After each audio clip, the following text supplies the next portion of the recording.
ওরে বাপরে, ও রাক্ষস দাদু, তুমি কি একাই দুইটা মুরগি খেয়ে ফেলবে নাকি? খাবে মানে কি বলছিস? দেখিস না আমাদের সকাল সকাল ল্যাংটা বানিয়ে ক্যামেরার সামনে নিয়ে এসেছে। আরে খাবার জন্য তোমরা ও বাবা গো দাদু, তুমি এটা কি করছো? আমাদের শরীরের মধ্যে এভাবে না ঢুকিয়ে দিচ্ছ কেন? হ্যাঁ আরে তোমাকে এখন সিদ্ধ করে মালিক, খাবো। শালাদেরকে আমার মধ্যে ঢুকিয়ে শুধু ঢাকনা বন্ধ করে দাও, তারপরে দেখো ওদের পাছা সহ সিদ্ধ করবো আমি। ভালো করে সিদ্ধ করতে হবে, ঢাকা বন্ধ করে দাও। দাদু গো, এটা কার মধ্যে ঢুকিয়ে দিয়েছিলে?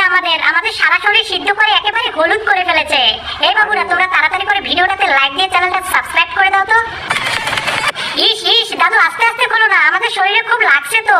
আরে লাগবে না। এ তো সাধারণ কোনো দাদু নয় রে লায়লা, এ তো রাক্ষস দাদু। দেখো মুরগি খেয়ে হয়নি, আবার অনেকগুলো ডিম নিয়ে এসেছে। আরে মুরগি ডিম ফ্রাই করে খাইতে হবে। আইয়াম্মা দাদু, একবার সিদ্ধ করা হয়নি, আবার তেলের মধ্যে দিয়ে ভাজবে? না না দাদু, আমাদের তেলের মধ্যে দিও না, অনেক কিন্তু জ্বালা করবে। আরে না, জ্বালা করবে না, সামান্য।